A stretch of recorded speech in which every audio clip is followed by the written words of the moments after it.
పంచతంత్ర కథలు. రామవరం గ్రామంలో అనసూయమ్మ ఇల్లంటే తెలియని వారుండరు. ఆ ఇంటి నుండి వచ్చే అరుపులు కేకలు ఊరందరికీ అలవాటే.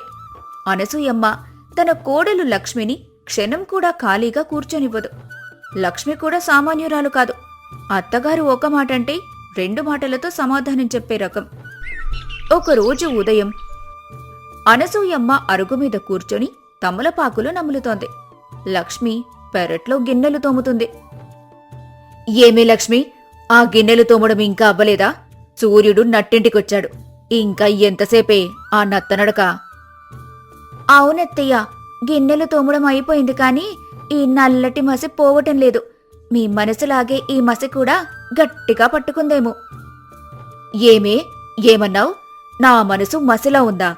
నీ నోటికి అడ్డు అదుపు లేకుండా పోతుంది. ఆ గిన్నెలు పక్కన పెట్టి ముందా కాగితం ఎవరో ఇచ్చెళ్లారు, ఏంటో చదువు. లక్ష్మి చేతులు తుడుచుకొని వచ్చి అరుగు మీద ఉన్న ఉత్తరం తీసుకుంది. చదివి ముఖం వెలిగించింది. అత్తయ్య, ఇది మా నాన్నగారి దగ్గర నుండొచ్చింది. వచ్చే వారం ఆషాఢమాసం కదా, నన్ను పుట్టింటికి తీసుకెళ్లడానికి మా అన్నయ్య వస్తున్నాడట. నేను వెళ్ళొస్తానండి. ఏంటి, పుట్టింటికా? మొన్ననే కదా వెళ్ళొచ్చావు. మొన్న అంటే అది పోయినేడాది సంక్రాంతి కత్తయ్యా. ఏడాదయింది. మా అమ్మను చూడాలనుంది. దయచేసి కాదనకండి. కుదరదు, అస్సలు కుదరదు. ఇప్పుడు పొలం పనులున్నాయి, ఇంట్లో వడియాలు పెట్టాలి, ఆవు చూడిది. ఇన్ని పనులు పెట్టుకొని నువ్వు పుట్టింటికి వెళ్తే ఇవన్నీ ఎవరు చేస్తారు? మీ మామగారా? అవన్నీ నేను చేసేశానత్తయ్యా. వడియాలు ఎండబెట్టాను, పొలం పనికి కూలీలను మాట్లాడాను. ఆవును మామగారు చూసుకుంటారు. నేను వెళ్ళి ఒక 10 రోజుల్లో వచ్చేస్తాను. అనసూయమ్మకు కోపమొచ్చింది. కోడలు తన మాట కాదని వెళ్లటం ఆమెకు ఇష్టం లేదు. ఎలాగైనా ఆమె ప్రయాణాన్ని ఆపాలి. ఒక కుటిలమైన ఆలోచన ఆమె మెదడులో మెదిలింది. సరేలే, అంతగా ఏడుస్తున్నావు కదా, వెళ్ళు. కాని నాదొక షరతు. ఏంటత్తయ్యా షరతు? ఏది చెప్పినా చేస్తాను. పెద్ద షరతేం కాదులే. మా నాన్నగారికి రేపు తద్దినం. ఆయనకు ఇష్టమైన వంటలు చేయాలి. నువ్వు పుట్టింటికి వెళ్లే తొందరలో ఉన్నావు కాబట్టి నాకు 2 పనులు చేసిపెట్టు వెళ్ళు. చెప్పండి అత్తయ్యా. ఒకటి, గదిలో ఉన్న వడ్ల బస్తా ఉంది కదా, అందులోంచి నాకు 5 సేర్ల బియ్యం తీసివ్వాలి. కాని నువ్వు రోకలి పట్టుకోకూడదు, వడ్లను దంచకూడదు. వడ్లు దంచకుండా బియ్యం తీసి నా చేతిలో పోయాలి. 2, మన ఆవుంది కదా, దాన్నుండి నాకు ఒక కుండెడు స్వచ్ఛమైన పెరుగు కావాలి. కాని నువ్వు ఆవు పొదుగు ముట్టుకోకూడదు, పాలు పితకకూడదు. పాలు పితక్కుండా పెరుగు తెచ్చి నా ముందు పెట్టాలి. ఈ 2 పనులు చేసి అప్పుడు నీ పుట్టింటికి బండి కట్టుకో, లేదంటే ఇంట్లోనే ఉండిపో. లక్ష్మి బిత్తరపోయింది. అత్తయ్యా, ఇదేం విడ్డూరం! వడ్లు దంచకుండా బియ్యం ఎలా వస్తాయి? పొట్టు దానంతట అదే ఊడిపోతుందా? పాలు పితక్కుండా పెరుగెక్కడి నుంచొస్తుంది? ఆకాశం నుండి ఊడిపడుతుందా? నన్ను వెళ్లనివ్వకూడదని కావాలనే ఇలాంటి అసంభవమైన షరతులు పెడుతున్నారు. అమ్మో, నా కోడలికి ఎంత తెలివితేటలు! నీకు పుట్టింటికి వెళ్లాలనుంటే నీ తెలివి ఉపయోగించు. ఎలా చేస్తావో నాకనవసరం. నాకు మాత్రం దంచని బియ్యం పితకని పెరుగు కావాలి, అంతే సంగతి అని చెప్పి అనసూయమ్మ విసవిసా లోపలికి వెళ్లిపోయింది. లక్ష్మి తల పట్టుకుని కూర్చుంది. అటుగా వెళ్తున్న మామగారు సుబ్బారావు లక్ష్మిని చూసి జాలిపడ్డారు. అమ్మా లక్ష్మి, మీ అత్తగారి గురించి తెలిసిందే కదా, ఆమె పంతమంటే పంతమే. నువ్వు ఈసారికి పుట్టింటి ప్రయాణం మానుకో తల్లి. ఆ పనులు చేయడం బ్రహ్మతరం కూడా కాదు. లేదు మావయ్య గారు, ఇది కేవలం ప్రయాణం విషయం కాదు. ఇది నా ఆత్మగౌరవ విషయం. అత్తగారు నన్ను ఓడించాలని చూస్తున్నారు, కాని నేనోడిపోను. వడ్లు దంచకూడదు, పాలు పితకూడదు, అంతే కదా.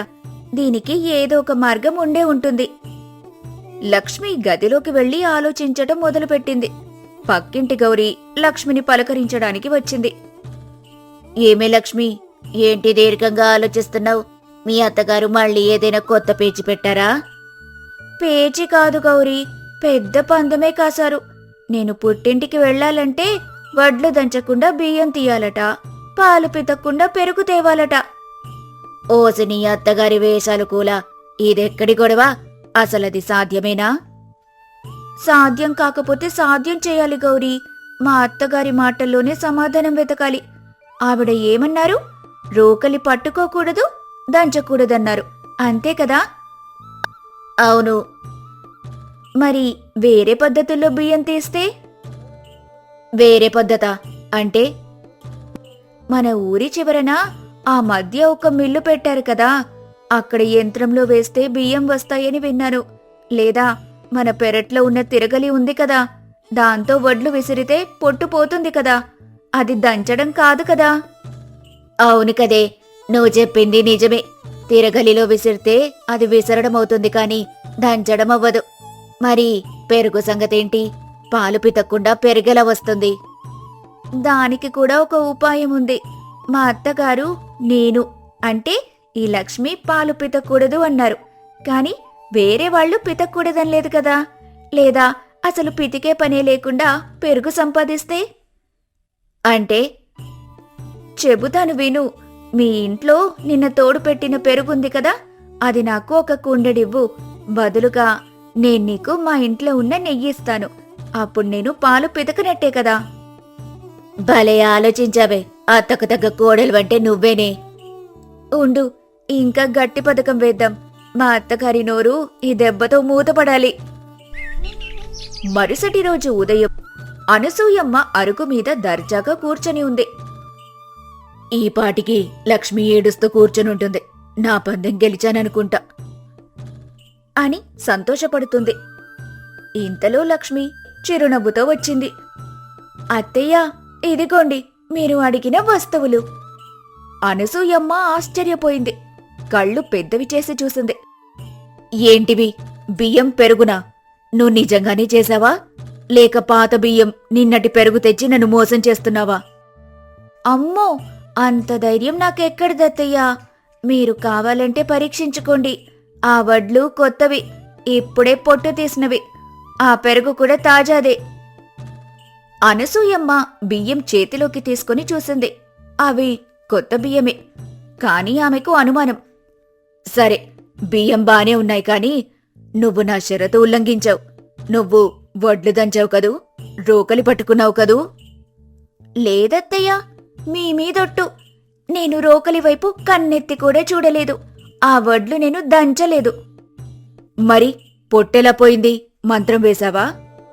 కాదత్తయ్యా, మీరు దంచకూడదు అన్నారు, కాని విసరకూడదు అని అనలేదు కదా.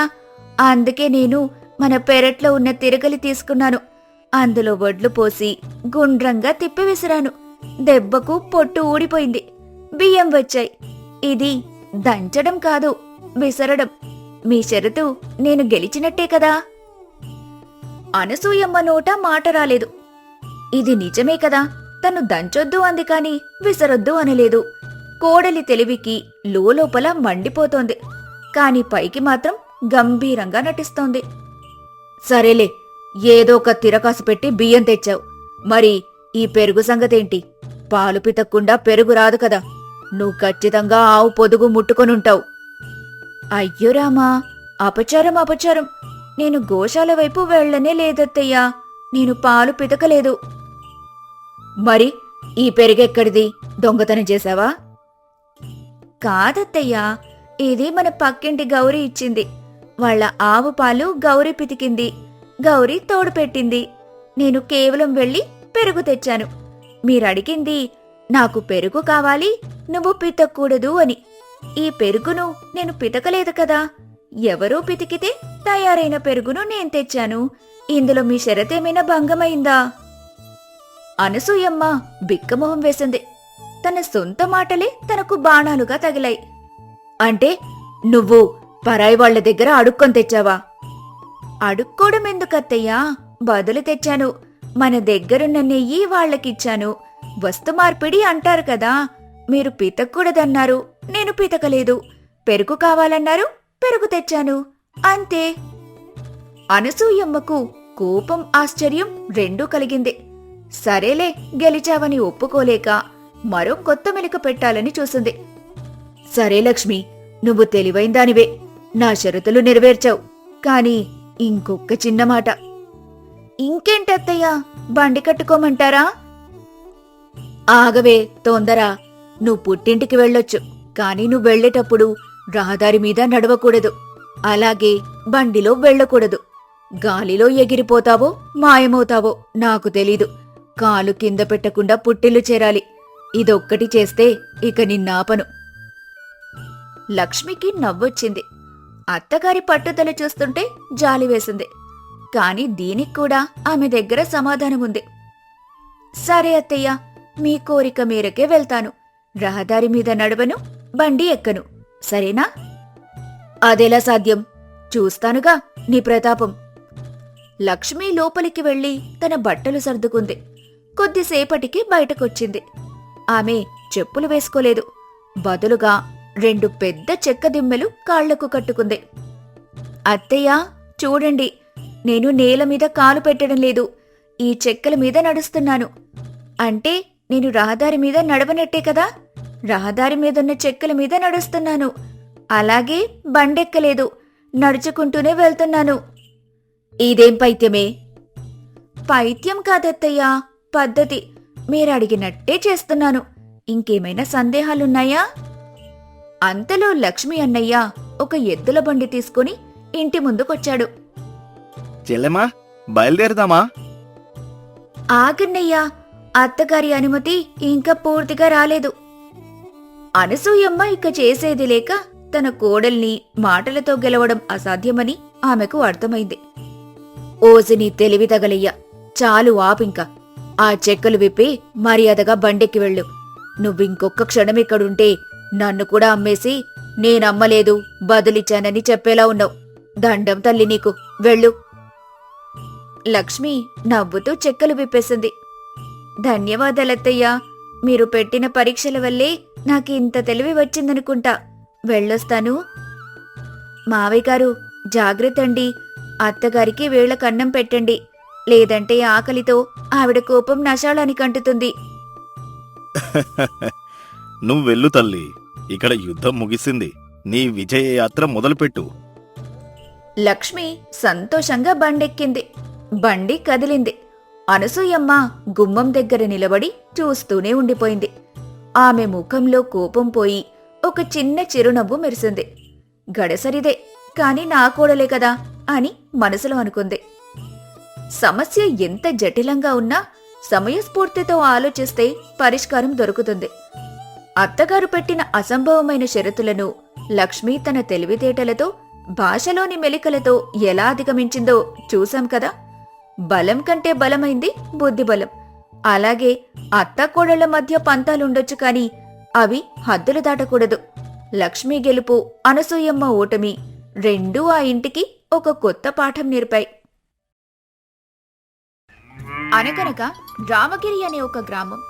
ఆ గ్రామంలో వివేక్, రాము, సుందర్ అని 3 ప్రాణ స్నేహితులు ఉండేవారు. పేరుకు స్నేహితులైన వారి 3 గుణాలు 3 భిన్న ధృవాలు.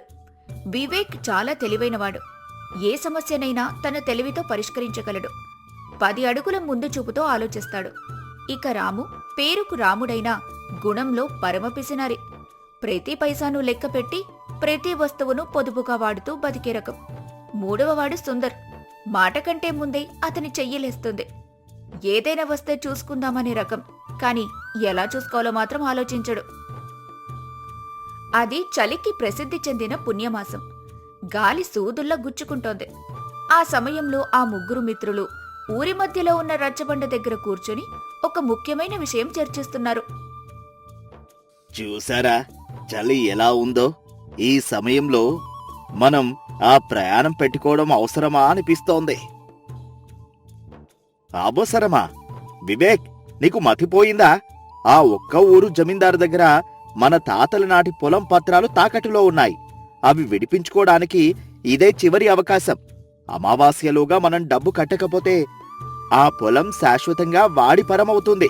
మా నాన్నగారు నా మీద ఎంత ఆశ పెట్టుకున్నారో తెలుసా? ఆశ పెట్టుకుంటే సరిపోదు, అక్కడికి వెళ్ళడానికి బండి కట్టాలి, బండికి డబ్బులు ఇవ్వాలి, తిరిగి రావడానికి మరో బండి, మధ్యలో తిండి ఖర్చులు.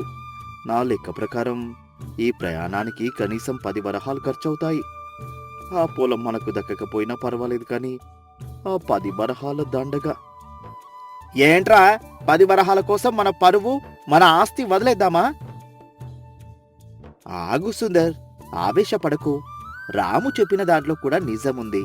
ఖర్చవుతుంది, కానీ సుందర్ చెప్పినట్టు వెళ్ళకపోతే ఆస్తి పోతుంది. అందుకే నేను ఒక ప్రణాళిక వేశాను. మనం బండిలో వెళ్ళొద్దు. మరి ఎలా వెళ్తాం? నడిచి వెళ్తాం. నడిచా? అవును, బండిలో వెళ్తే 2 రోజులు, కానీ మనం నీలగిరి అడవి గుండా కొండదారి పట్టుకుని వెళ్తే 3 రోజుల్లోపు చేరిపోవచ్చు. దీనివల్ల మనకు 10 వరహాలు ఆదా అవుతాయి. అద్భుతం వివేక్, అద్భుతం. ఈ ఆలోచన నాకెందుకు రాలేదు? 10 వరహాలు ఆదా. కాని అడవి దారా, ఈ చలికాలంలోనా? అక్కడ క్రూర మృగాలు ఉంటే? ఉంటాయి, అందుకే జాగ్రత్తగా ఉండాలి. ఇది చలికాలం కాబట్టి మనం చాలా జాగ్రత్తలు తీసుకోవాలి. రేపు ఉదయం సూర్యోదయానికి ముందే బయలుదేరాలి. అందరం ఒంటి మీద 2 దుప్పట్లు కప్పుకోవాలి. సరిపడా ఆహారం, మంచినీళ్లు సర్దుకోవాలి. దుప్పట్ల? నా దగ్గరున్నది ఒకటే, అది కూడా చిరుగులు పడింది. కొత్తది కొనాలంటే 2 వరహాలు. దండగా నేను ఆ చిరుగుల దుప్పటితోనే వస్తాను. నీ పిసినారితనం తగలయ్యా. రాము, ఆ అడవిలో చలి మామూలుగా ఉండదు. చల్లగాలికి శరీరం గడ్డకట్టుకుపోతుంది. నువ్వు ఆ చిరుగుల దుప్పటితో వస్తే సాయంత్రానికి చలి జ్వరంతో బిగుసుకుపోతావు. అప్పుడు నిన్ను మోయడానికి మాకు మరో 4 కావాలి. మర్యాదగా వెచ్చని దుప్పటి కొనుక్కో. నేను మాత్రం నా ఆయుధంకి పదును పెట్టి తెచ్చుకుంటాను. ఏ జంతువు ఎదురొచ్చినా దాన్ని ఎదుర్కొంటాను. సరే, తెచ్చుకో. కాని నా మాట వినండి. అడవిలో మనం చాలా నిశ్శబ్దంగా ఉండాలి. ఎట్టి పరిస్థితుల్లోనూ ఆవేశపడకూడదు, కేకలు వేయకూడదు. ముఖ్యంగా నువ్వు సుందర్. ఇక రాము, నువ్వు ప్రతి అడుగుకి డబ్బులు లెక్క పెట్టడం ఆపు.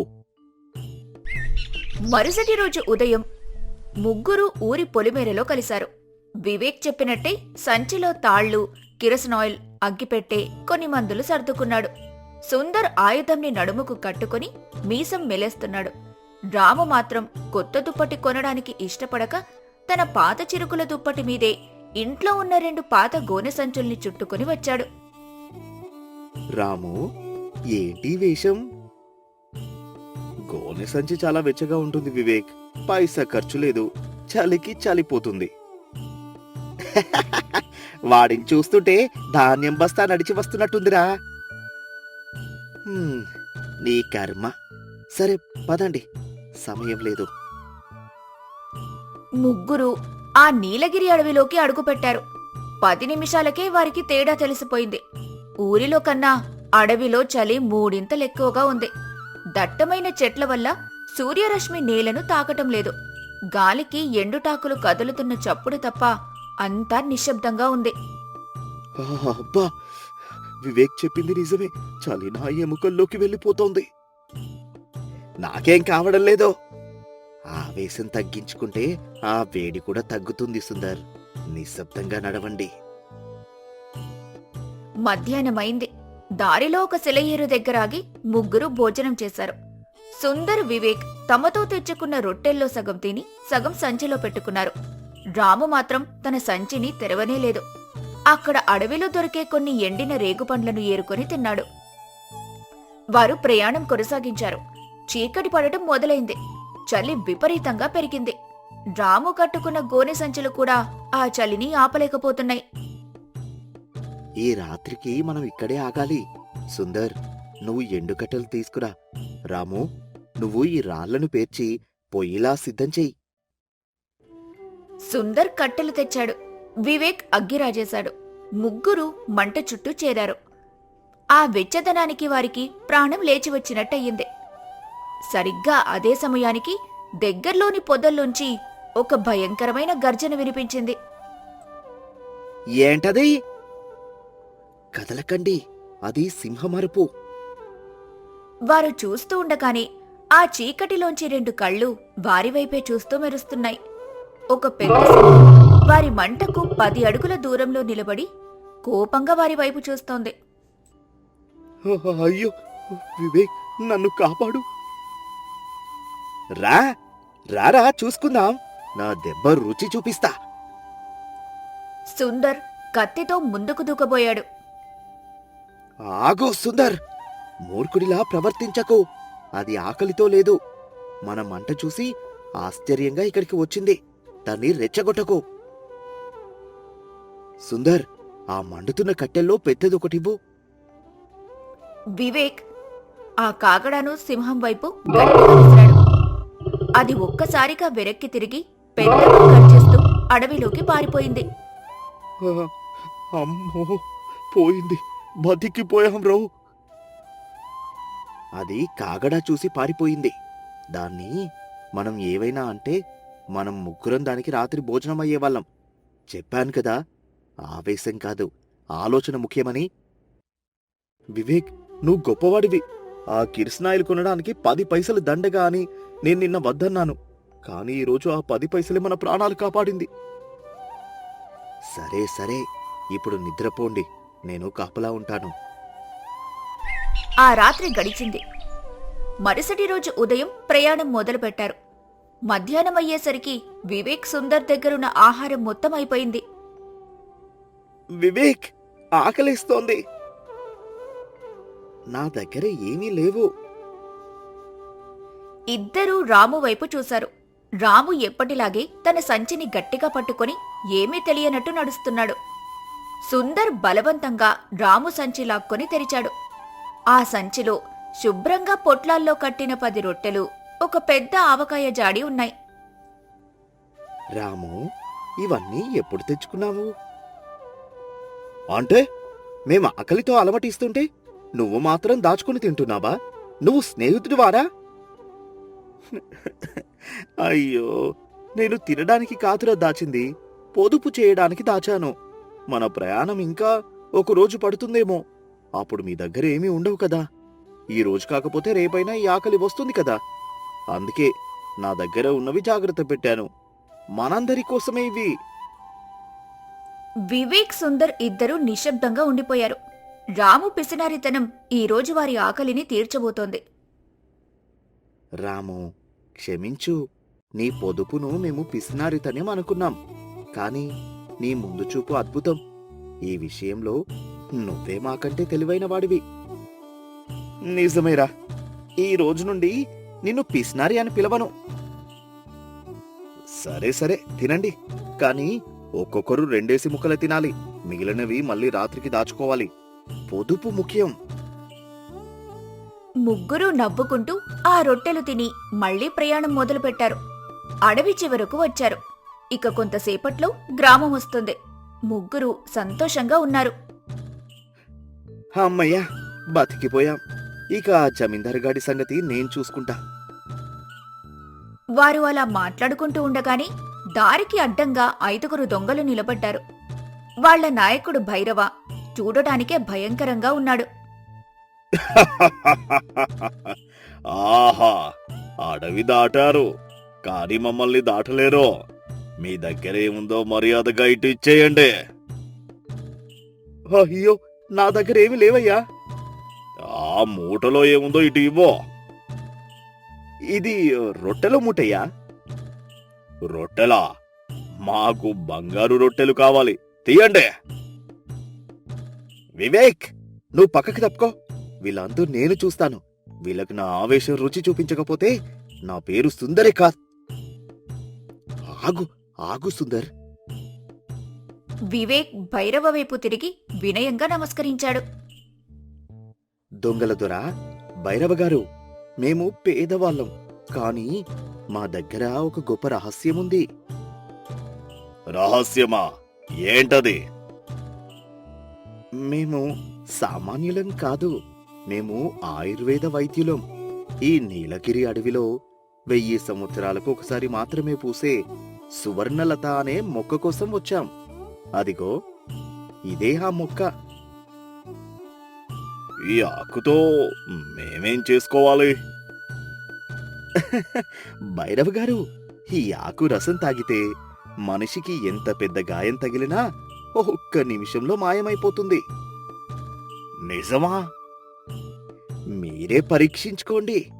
సుందర్, నీ చేతిని కొంచెం గీసుకో. ఏంటి? గీసుకో. సుందర్ వివేక్ ప్లాన్ అర్థం చేసుకున్నాడు.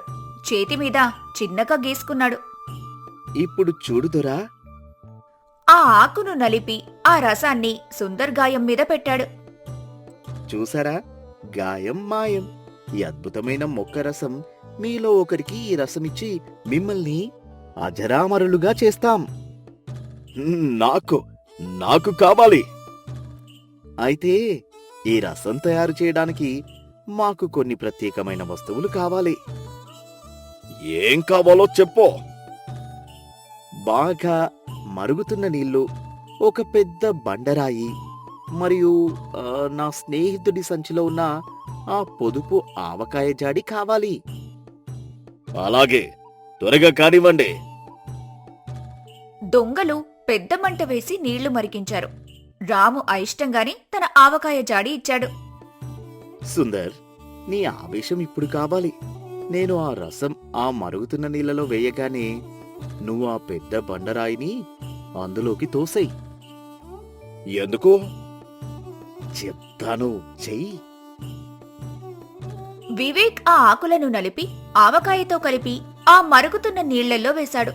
ఆ ఘాటుకు దొంగలందరూ దగ్గటం మొదలుపెట్టారు. సుందర్, ఇప్పుడే. సుందర్ తన బలవంతా ఉపయోగించి ఆ పెద్ద బండరాయిని ఆ మరుగుతున్న కుండలోకి తోశాడు. అంతే, ఆ వేడి నీళ్లు, ఆవకాయ, పసరు అన్నీ కలిసి ఆ దొంగల ముఠ మీద చిమ్మాయి. ఆ ఘాటుకు, వేడి నీళ్లకు దొంగల కళ్ళు మూసుకుపోయాయి. వారు విలవిల్లాడిపోతున్నారు. రాము, సుందర్, పరిగెత్తండి. ముగ్గురు వెనక్కి తిరిగి చూడకుండా పరుగులంకించుకున్నారు. ఆ దొంగలు తేరుకునేసరికి వీరు అడవి దాటి గ్రామంలోకి ప్రవేశించారు. ముగ్గురు ఊరి పొలిమేరలో ఆగి గట్టిగా ఊపిరి పీల్చుకున్నారు. చూసావా నా బలం? ఆ రాయిని ఎలా విసిరాను? అయ్యో, నా ఆవకాయ జాడి, నా అంతటి పొదుపరి జాడిని ఆ దొంగల పాలు చేశానే. ఓ రామా, నీ ఆవకాయ జాడి కూడా మన ప్రాణాలు కాపాడిందిలే. చూసారా, మన యాత్ర పూర్తయింది. సుందర్ ఆవేశం లేకపోతే ఆ రాయిని ఎవరూ కదిలించేవారు కాదు. రాము పొదుపు లేకపోతే మనం ఆకలితో పోయేవాళ్ళం. ఆ దొంగలను నమ్మించడానికి ఆవకాయ ఉండేది కాదు. మరి నువ్వు? నా తెలివి, మీ ఇద్దరి గుణాలు కలవకపోతే ఈ యాత్ర సగంలోనే ఆగిపోయేది. పదండి, ఆ జమీందారు సంగతి చూద్దాం. అలా ఆ ముగ్గురు మిత్రులు వారి వారి బలహీనతలనే బలంగా మార్చుకుని చలికాలంలో మొదలుపెట్టిన కష్టమైన యాత్రను విజయవంతంగా పూర్తి చేశారు. జమీందారుకి అప్పు చెల్లించి వాళ్ళ ఆస్తిని కాపాడుకున్నారు.